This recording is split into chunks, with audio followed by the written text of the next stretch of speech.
Hello, everyone. This is Lauren Steiner, and welcome to tonight's edition of the Robust Opposition.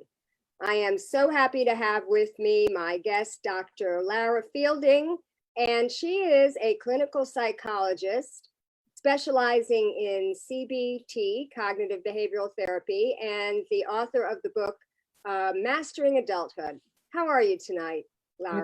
I'm great. Thanks for having me. This should be a fun discussion. So many things are being affected. People are either coming down with the virus, they know people who are coming down with the virus, they have to isolate at home, people are dealing with loneliness, people are dealing with losing their jobs, worrying about how they're going to pay rent. There's so many things that people need to cope with. Before we get into each of those things and your excellent coping tips, I wanted you to talk a little bit about what cognitive behavioral therapy is. It's been around since the 1960s when it was developed by someone named Aaron Beck. And what it is it's what we call protocol driven. That means it's scheduled out. There's a certain way you're approaching things. There are goals and tasks. There's homework assignments. And it's called cognitive behavioral therapy because what we're looking at is how your cognitions, that's the C, or your thoughts, and your behavior intersect to affect your emotions and your mood. So we're always looking at those three things, and we have this sort of classic triangle of emotions, thoughts, and action tendencies. And then as you work with your therapist, you start to learn to develop the ability to recognize how your past has programmed your unique cognitions or thinking patterns to influence your mood and your behavior. Really interesting because those are things that are more within your control, because obviously we cannot control our pasts. Exactly. And we tend to dwell on the past a lot. And somebody said something that we have our past, our present, and our future, but the only thing we can control is what's in the present. That's actually the signature. That's in my signature. That's the quote in my signature. That's where I saw it.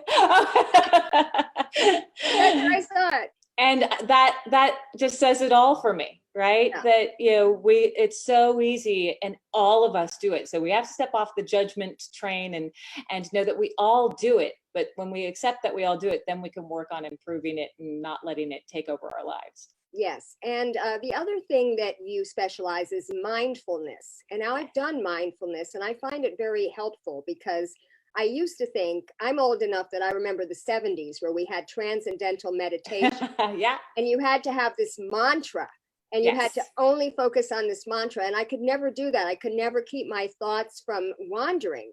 But when I went through my cancer 10 years ago and at UCLA, I went to a mindfulness class that their Center for Integrative Medicine does, actually at the Hammer Museum. Anyone can go. It's free every Thursday. Of course, you can't go now. Maybe they're doing it virtually. I don't know. They might be. A lot of places are. But I learned that it's really just kind of focusing on everything, what you're seeing, what you're hearing, what you're smelling, what you're feeling, even your thoughts. Like I used to think, okay, I can hear that air conditioning humming in the background. I can feel the cool breeze on my neck, but I'm still, worrying about something. And they said, that's okay. Doesn't matter.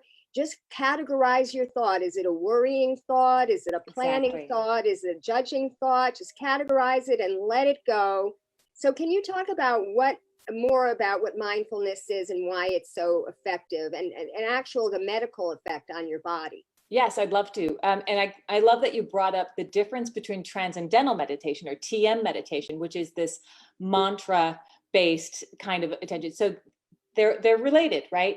TM or transcendental meditation is this, what we call closed focus. Do you have I think the traditional Hindi one is Nam Myoho Renge Kyo. You say something over and over again with this goal of keeping your mind focused and pushing things out.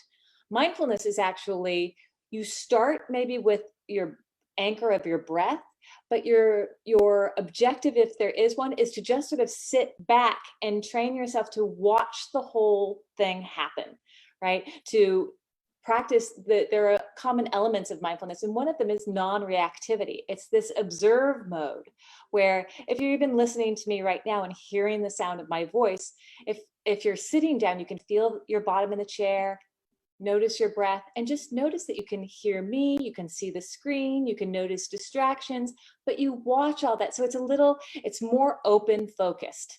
And what we've found over several years, it came to the States in the 1980s by a visionary named John Kabat-Zinn, who invented a program called the Mindfulness-Based Stress Reduction Program. And he completely decoupled what was originally something based in Buddhism and made it more scientific.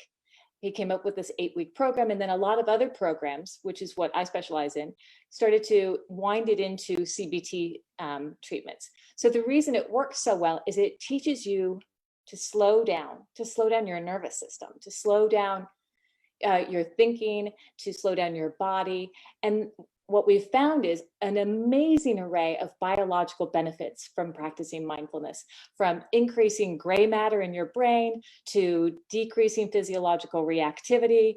There's a lot that we can do to jump in there between stimulus and reaction, right? But usually we get so triggered so fast that we don't even see the whole thing happen. Mindfulness is stepping back and watching, oh, when that happens. It's learning to notice the relationship between events and then control the only thing that's in your control, which is your behavioral reaction. Before we get into our subject matter, I want to just tell viewers that I used to also think that focusing on myself and my feelings and my mental health was very narcissistic when there's so many problems out there in the world, you know? Why am I focusing on this? Why don't I just get out there and be active? Well, we know, because we tell ourselves all the time as activists, we have to practice self-care. Because if we're not together, we're not going to be really any good to the world. Do you want to have to put the oxygen mask on yourself first? Yeah. Do you want to talk a little bit about that? About self-care? Yeah. Absolutely. So, activism's got to be very stressful. I've only dipped my toe into getting out there and knocking on some doors a little bit this year. But when you care deeply about anything, your whole system is getting activated, right? So you do need to take care of yourself first. So there's taking care of your nervous system, and then there's also learning to be skillful so you can, as we talked about before the show, use that emotion, right, to motivate you, to keep you connected. When you feel a strong emotion, what does that mean? It means you care. Right? And if we don't care about anything, then we're just going to get depressed and sort of meh, right? So you want to find that happy balance between, and this is actually mindfulness in a nutshell, finding the balance between caring so much that you're suffering versus stepping back a little bit. It's really about finding that balance. I saw that you were on a show, I think it was an ABC affiliate in San Diego. Yeah. And you were being asked, like, how do you cope with working from home? Working from home with your children in the house, with your spouse in the house. That was the thing that you were sort of focusing on. Yeah. And I'm like, my audience is actually worried about whether they're going to have a home at the end of the month, whether they're going to be very different question. Literally, I know people that are out there, and I don't think they're doing the proper social distancing or protecting of themselves. When I see it, they say, oh yeah, they're out there feeding the hungry. And they're there, and some of them are wearing masks and some of them aren't. And it's just like they're putting themselves in harm's way. So they have to physically take care of themselves before they can be any good to anyone else. Because if they come down with the virus, then what good are they going to be to anyone, including one of my friends who will remain nameless, who actually has lung issues. No. He's one of the leaders of this effort. And I'm telling him all the time, no, you should not be out there.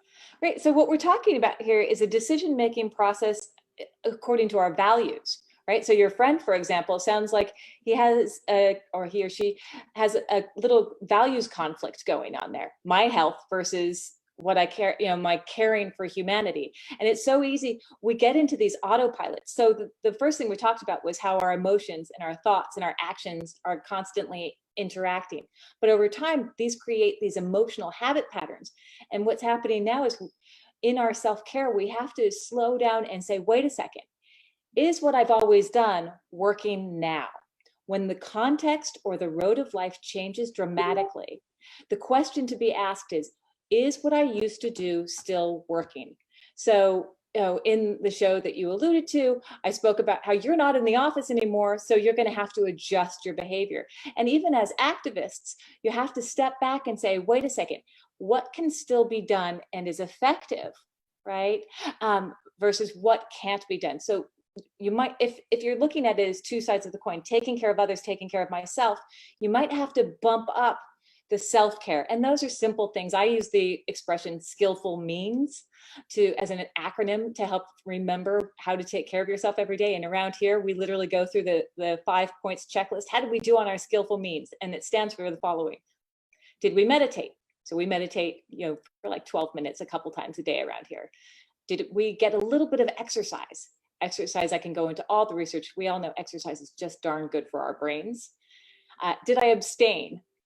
We're drinking a little bit too much red wine around here, but abstaining from substances that alter us is a good idea during times of stress because we're just a little bit more vulnerable. Am I eating nutritional foods? And am I getting good sleep? And I've added an S for stay home. So it's meditate, exercise, abstain, nutrition, and sleep. And those are the 5 things you can sort of check in with yourself to boost your resilience to stress and your immunities, quite frankly. Now, what do you advise for people that really have very material concerns, like they've lost their job or they work for themselves and they've lost their livelihood, or they have a small business and they don't know how they're going to pay off their bank loan or keep their employees on? I mean, these are really, they're very real concerns. And so the trick there, the platitude or the banal answer is balance, but here's the specific balance that I mean. You want to find a balance between denial, right, and panic, right? So we all know people who are just la la la, everything's going to be fine, and you just want to sort of like go bam in the forehead to them. And then we all know people who are like, the sky is falling and freaking out. There are some real concerns, and for some people, not knowing how they're going to pay their rent in the coming months. Sure, we have some abatements of rent for a little while, but eventually the rent has to be paid, right? And how are we going to keep food on the table and not have to go out constantly, and people can't afford, the grocery stores that are closest to them. So the trick here is to make some lists of the things that are real concerns. You want to work inside your locus of control. What are the actions you can take to solve the problems? That's in your action category. So we started by talking about thoughts, emotions, actions, right? So make lists of things you can do. Ask questions. Reach out to your district council people. Just keep asking, because we're all figuring this out, and not a lot of people have all the answers. I certainly don't. But just keep doing what you can with your actions, and then take care of your emotions and thoughts. Keep your mind anchored in the present moment as best you can. Use your mindfulness skills to notice that time traveling mind. If you live in the future, you're going to be anxious. If you let your mind wander to the past, you're going to be sad. If you're judging the present moment, then you're going to get that anger ratcheted up. So my suggestion is the following. Make lists, ask questions in your behavior. In your emotions, you've got to validate and take care of that emotional experience. And the single best way to do that is to learn how to label your emotion. A lot of us aren't so good. We don't have such great vocabularies for our emotions, but just starting with a simple act of self-compassion. If I may, I can jump into a little exercise here for your viewers. Would that be okay, Lauren? Sure, yeah, sure. Okay. So when we're self-regulating, right, around this, so we want to self-regulate so we can be effective in our actions, right? There's a 3-step process that is sort of the tip of the iceberg of what I teach. Step 1, when you're frazzled, find your emotion word. Is it anxious? Is it fear? Is it frustration? Is it sadness? Is it disappointment? We talked a little bit before the show about so many things to be disappointed about. We're going to talk about Bernie stepping down today, but loss of graduations, loss of jobs, loss of identity related to that. So find the emotion or the thing you're grieving, right? Or the thing you're upset about. And then you can actually take a moment to put your hands on your chest. There's actually science behind this, that when you practice this kind of self-compassion, it really, really helps. So you put your hands on your chest and you say, okay, this is a moment of anxiety or fear or disappointment. I see you there. Just finding the word. And I promise you, this is scientifically based on neuroscience and behavioral science and all kinds of cool research. When you find the word, it actually activates the prefrontal cortex to downregulate your amygdala. It like does all this brain stuff, right? To soothe your nervous system. So step one, label your emotion and just kindly notice it without judgment. We all have scary emotions right now. That's step one. So you're labeling and honoring your emotion. Step two is notice where your mind's going. Oh my God, what's going to happen next? What's going to happen next? Time traveling, future, past, judging, and then come back to the present moment. Anchor, feel physical sensations, touch something around you, listen to sounds, and just let yourself anchor. As you're listening or viewing, just see if you can check in with your bottom in the chair or sounds around you. So validate the emotion and anchor your mind in the present moment. You can also check the facts a little bit on your thoughts. When you notice those extreme thoughts, because that's what happens when we're in an emotional state, try to ask yourself this question. Are my thoughts 100% true? Do I know for a fact that I'm going to starve to death, that I'm going to be alone in the world, or whatever that familiar, scary thought is coming up? Yeah. So you've validated the emotion, you've checked that thought, kept it in check, and then you control the only thing in your control, which is your behavior. Right. Make the lists, keep asking questions, and take care of your body. So Yeah. it's validate, check, change. Validate the emotion, check the thoughts, change the behavior. And I have this silly little hand gesture, which is validate, check, change. Okay. And that's my prescription. Great. Those of us who know people, either family members or friends, who are going through this virus right now, which, you could have it and be asymptomatic and be fine. You could have it and not really have terrible symptoms, enough that you can stay home and get through it. Or you can have it really bad and end up having to go to the ICU, which is the really scary part. And I do know people who have been there. There is suffering that can't be solved, right? And that's when we have to really use our skills. So sometimes there's something we can do about it, but it depends where you are, right? And that is what I think. I'm just going to jump aside for a second. This whole pandemic has showed a lot of us that there's a lot of places where you can jump in to solve a problem. When the problem is brewing, when the problem is mounting, and then there's when you're in the problem, and the coping is going to be different. So if you're still feeling healthy, right, you can do a lot more for those who aren't healthy. You can take more preventative action. You have more power. If you're in the suffering, if you're ill, and this is such a painful, uncomfortable disease, and on top of that, the exacerbation that you can't be close to your family members, that is such a place of incredible suffering that you don't have that connection to help you regulate. So if I'm answering the question for the person who's suffering, I would say that's when you really need to practice some self-compassion and use social media, technology to speak or connect with your family members as much as you can. But I think the important thing psychologically is to honor that this is a moment of suffering. This is a basic self-compassion statement, or using the hand gestures that we showed earlier, to honor the suffering now. And as you're taking good care of yourself, just take one moment at a time and trust. I think that very different from being an activist, right? Who's trying to prevent and defer things. When you're ill, and I've also had illnesses where I'm incapacitated. When you're ill, you have to shift into a mode of self-compassion and trusting that things will go as you need them. It's very different than activism, actually. Does that make sense?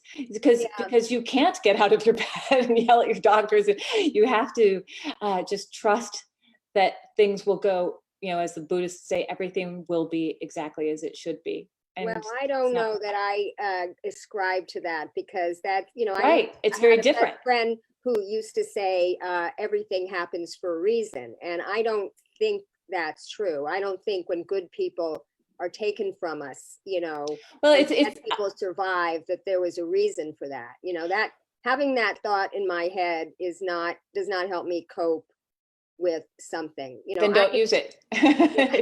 You know, but you know, we say so I'm a behaviorist, right? We look at that relationship between events. Everything happens for a reason based on somebody did something, somebody reacted, and that happened. So everything happens for a reason because there's a relation. It's the chaos theory, right? Yeah. A butterfly flaps its wings in Brazil, and we have a hurricane in Toronto. So for that reason, everything does happen for a reason. But when not you're to say that you should accept it. Then we're at the serenity prayer, right? You accept the things you cannot change. So for the person who's in ICU on a ventilator and alone, a struggle would only upset their nervous system more, right? Well, let's not talk about them. We'll send them our well-being, we'll send them our best, and we'll talk about where we do have some control. Like, okay, so we're all social isolating right now, and they really should call it physical distancing rather than social distancing, because I think people are being very social. I know that I've been having virtual cocktails with my friends from around the country just because I don't get to go out and see them in person. So yeah, I think I'm more social, a little bit more social, because I don't have to make the drive. Yeah, exactly. And I think this could, like Eric Garcetti was being asked in his press conference tonight, the mayor of Los Angeles, if there were going to be any lasting changes that we want to see from all of this. And he was saying, well, I hope people don't only start meeting virtually, because I do think we need to and see each other in person. But I'm noticing, like on Twitter, that a lot of people are sharing their stories. They're saying, I just lost my aunt, you know, she was only 53 to this. They're posting these horrible things that happen, looking for a connection, looking for someone to sympathize with them, looking for someone to validate them or to say you're not alone, you know. And I find that happens on social media a lot. And I think it's healthy. I actually do think it's healthy, because even before this pandemic starts, I know one person, and I'm not going to name his name, but he gets very depressed a lot.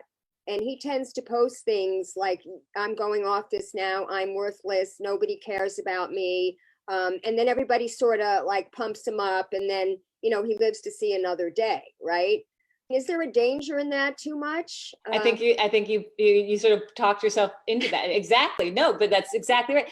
There is a danger for, you know, and, you know, my heartfelt compassion for your friend. What we know from the cognitive behavioral therapies, and then the offshoots like dialectical behavioral therapy for severe and chronic suicidality, or acceptance and commitment therapy that I do a lot of, which is a transdiagnostic intervention, that when a behavior is reinforced, it will continue, right? So if I let myself get into such a distress that I start escalating to a point where now I'm, you know, my friend, I have to get to a certain level of distress for my friends to pay attention, they're actually reinforcing me. So it's a little bit like the 2-year-old screaming for a candy bar in the supermarket. Mommy, I want a candy bar. No, honey, you can't have it. Mommy, I want a candy bar. No, honey, you can't have it. Mommy, I want a candy bar. Okay, here's the candy bar. Now she just reinforced, you know, level 10 screaming. So he'll keep doing that. So this goes back to this idea that we spoke about a little bit, I think, about not only self-regulation, but co-regulation, and how I think the lovely thing about this period is that we are interacting more. But to be skillful, we also have to learn how to ask before we're at level 10, to ask skillfully, to ask kindly, and reinforce the behaviors we want from people, especially, and this is also an important topic right now, while we're all stuck in the house together, we're having a big increase in domestic violence. And, you know, people are saying, I'm breaking up with this person, get him out of my house. We're seeing, you know, people joking about it, but also it's really increasing. So we're tasked to learn to be more skillful and kind and compassionate in our engagements with, and getting what we need from other people. Yeah, talk about that, because I know there's a lot of people who are with their spouses 24/7, and they're not used to that because either one of them or both of them goes to the office every day, and now they're there in the same space.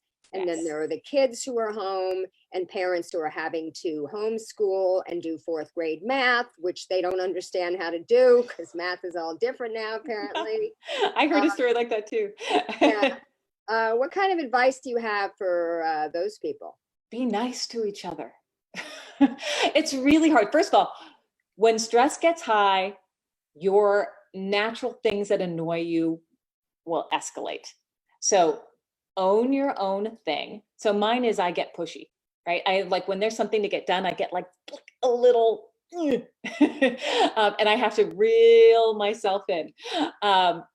So know whatever your thing is and own it, and work to be kind with people. And when I say be kind, I mean, if you want a certain behavior from someone, here's the very first thing. If you want something, let's say, I often hear spouses say, I want you to support me more, or I want you to, and what do I mean by be nice, right? You have to get a specific behavior. If you want your husband to watch the kids, that means you have to tell him, I want you to keep your eyes on the kids and I want you to make sure that they don't do X, Y, and Z. You have to be what I call specific and behavioral in your requests. If you just ask someone to make me feel a particular way, first of all, if you're asking your husband, his head will explode. Yeah. Literally, figuratively, not literally. Yeah. But then when he does the thing, or even gets close to doing the thing you want, you have to, just like a child or a puppy whose bottom you push down and you say, good puppy, you say, thank you so much for trying that. I could use a little more of this, but I want you to know that I really appreciate the effort. It's in behaviorism, we call it shaping a behavior. Yeah. And in parenting, we called it catch them being good. Exactly. Took the words right out of my mouth. Yeah. So catch each other being good. Plant those seeds in the emotional bank account by looking for opportunities to say, this was a great day. No one argued. Like we got through the whole day. We do that all the time. So I have a running joke. I'll say, honey, what's the date today? What time is it? Where are we? Good. I just wanted to mark that it's a good moment. Yeah. So you have to make those investments in the emotional bank account. So often we grow up in our families all have different ways of engaging each other. And we assume that relationships should just sort of be easy and flow. It takes a little investment in, reinforcing the behaviors you want from other people. As you were telling that story, I don't know about your husband, if you were thinking about your husband or just husbands in general, it put me in mind of that book, Men Are From Mars and Women Are From Venus. I remember it. Men just want to solve the problems and women just want to talk about them. I think there is a sex role difference there with that. Yes. And I found it with, past relationships with my ex-husband, with my ex-boyfriend. I would say something and I would just want them to empathize with me and to agree with me. I wouldn't want them to solve the problem because I'm good at solving the problem. I don't need them for that. I'm hopeful and optimistic that younger generations are learning more about emotional mirroring, and they get that a little bit more. That I see young men that are so emotionally sophisticated and like they understand their emotions. Like, wow, that's interesting. Like we definitely didn't have so much of that. Yeah. But I'll say when those kinds of things start to happen, right? We have to sort of help our husbands or help the person, let's just even non-gender specific. If one person is more about problem solving and then the other person is more about, I need my emotional needs met, then we need to ask them for the specific behaviors. So when Ruben and I started dating, just getting him to like keep his feet in the spot in front of me while I was talking was already, because he's a little ADHD. But so first we reinforced the standing in front of me, then we got a little head nodding going. And then we worked up to ask me a follow-up question. Yeah. When we live alone, when we don't have someone saying, yeah, when we do this with our head and we sort of raise our tones together and we meet each other emotionally, we're co-regulating each other. And when we're too isolated, we have to do it all on ourselves. And that's when we can go down the spiral of our thoughts and emotions pretty quickly. Now, let's take the last few minutes we have of the show to talk about the other subject that just came up today, which is Bernie Sanders dropping out of the race. And a lot of people who I know and work with and are friends with are very upset by this. They're grieving. I mean, it's something that they really some of them kind of thought it was going to happen, but they didn't think it was going to happen so soon. They didn't want it to happen. They were trying to see if there was anything they could do to prevent it from happening. It's grief. It's like if somebody died, in a way, like a campaign ending like this. Can you talk about tips for people like that on how to process their grief? Absolutely. And you know, it mirrors a little bit with what do you do when you're in ICU and now there's no change that can be made, right? We're in the land of, say it with me, acceptance, right? And so many of us, that word acceptance is like, acceptance means resignation, acceptance means like I'm giving up, and we hate that feeling, right? So maybe a more empowered way to practice acceptance is a word called willingness. And willingness means you're going to let those feelings be there. Because the thing with emotions is there's a trick with emotions, right? The more unwilling you are to have an emotion, the more you'll get stuck in it. It's a little bit, oh, I had planned to have this. It's a little bit like a Chinese finger trap. Do you know how that works, a Chinese finger trap?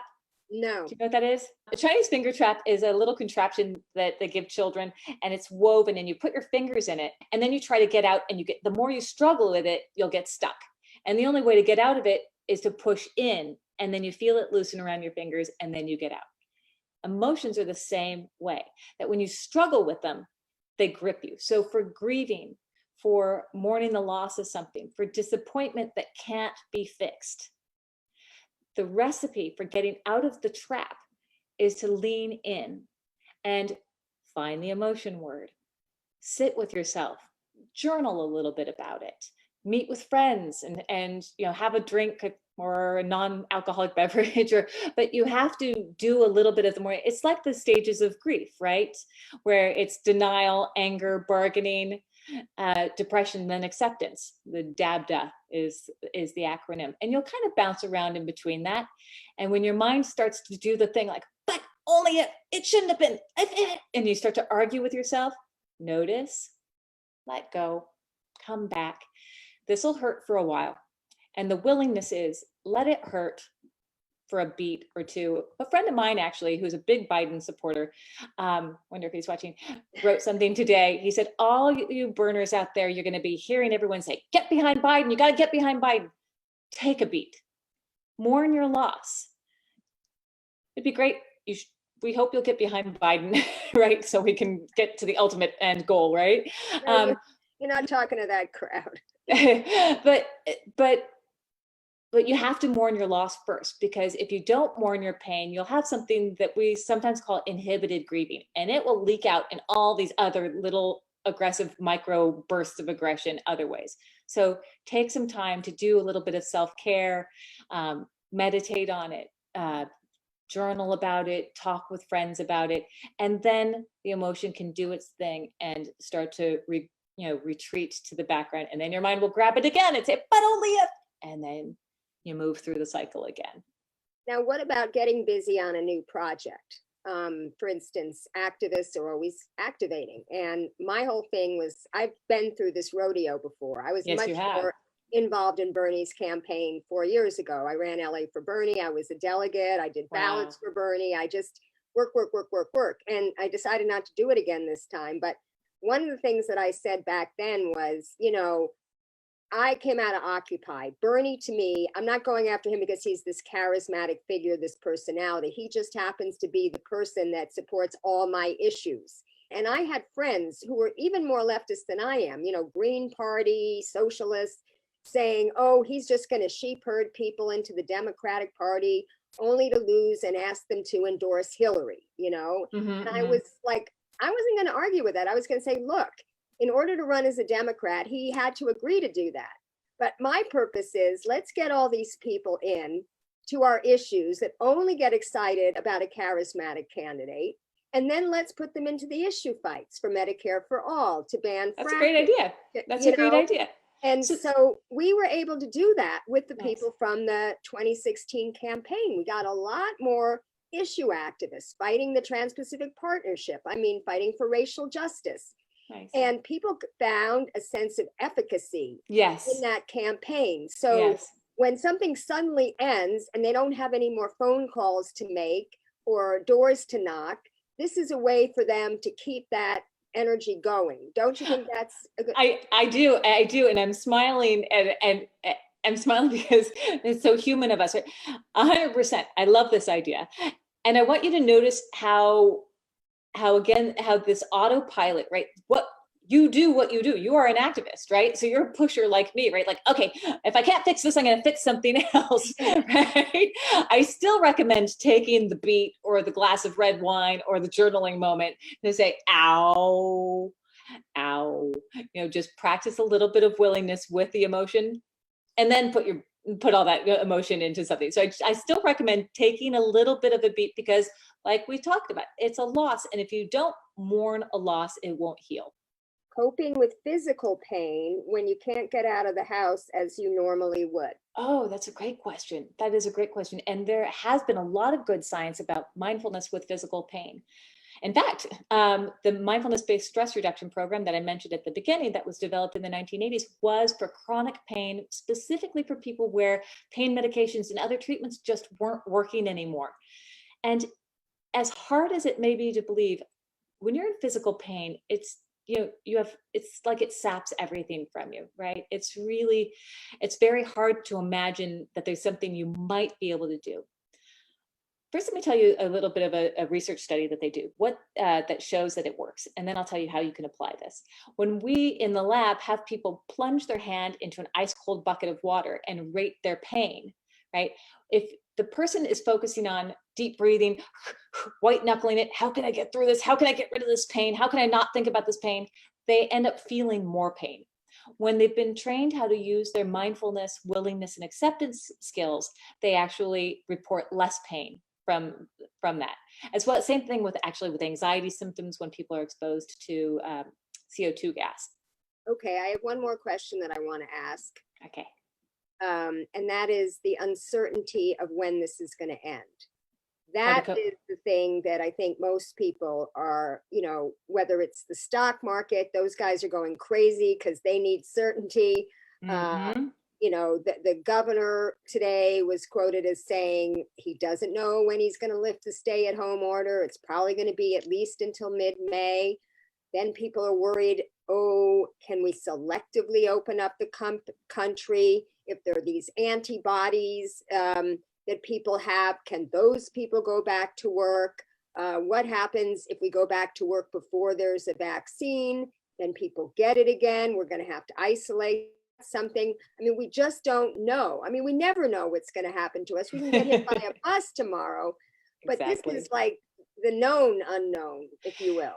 And I'm listening to you, and you're so eloquent in sort of reciting how your mind can just go down that thinking train, right? Like what's going to happen and how much money, and then what's going to happen to my career, and I'm going to lose my momentum, and I'm going to, and then so we're in thinking realm right here. And I'll also say this: humans despise uncertainty. We hate it. This is why we make a story around our experience, because whether it's a religious story or it's some other story, we will tell ourselves some story, because then we can hold on to our story as being the right story. And even if it's a crummy story, if we tell it to ourselves, we'd rather know than not know. In fact, some very bizarre research shows that when you take people and you say, okay, you can go into one of two conditions. Either one, we're just going to sort of shock you every 15 minutes with an electrical shock. And in the other condition, you don't know what's going to happen. Which one do you think? We just want you to sit there and think about your life and contemplate. Which one do you think they choose? The shock. Yeah, people would rather be have an electrical shock than sit with uncertainty. Yeah. So just know that. And then your skill set is going to be using your mind to stay present, right? You are actively practicing sitting in the not knowing. And that is your willingness skill again. That is redirecting your attention to the present moment, and using some self-soothing and you can make some meaning. If you really want some certainty, those of us who are privileged enough to make it a time of self-care and redefining directions and things in our life, great. For those who are really meal to meal and day to day, then you just have to stay anchored and stay one day at a time. You just got to take one day at a time. Someone posted something today about Anne Frank. I often think about my husband's mom, who's a Holocaust survivor. She has survived physical abuse, Holocaust, Castro, abusive husband, and now she's finishing the whole thing in a pandemic. So if Tati can do it, we can do it too. Right. Just stay present and put one foot in front of the other. Great. You got this. That's a wonderful note to end on. Maybe you could tell people about how they can follow you and a little bit about your book, Mastering Adulthood. Okay. Thanks, Lauren. So you can find my website is mindful-mastery.com, and at mindful-mastery on Instagram, at mindful mastery, one word, on Facebook, or on YouTube. I have some videos for how to regulate your emotions, and I'm starting to make more of those. My book is called Mastering Adulthood, Go Beyond Adulting to Become an Emotional Grown-Up, and it teaches you all the skills I've noted here, along with some QR code linked skills videos. And I'm very excited to say that in any second now, the Audible book will be up on Amazon or your favorite audiobook seller, and you'll have all the meditations and things in there, and it's narrated by myself. Okay, and I think I first found out about you by getting on your email list. I don't know how I got on your email list, but you would send these wonderful tips. You haven't been doing it so much lately, but I'm starting up again. I think I just sent one out a week ago. It's called the Skill Weekly, and because the Skill Every Other Weekly just doesn't sound so great. It's really every other week, so I don't inundate your inbox, but I do every now and then send some helpful tips or some new video or some new skill that I've come up with. Thank you again, Lara. I really appreciate it. Thank you, Lauren. And everybody, stay safe, stay home, and keep fighting.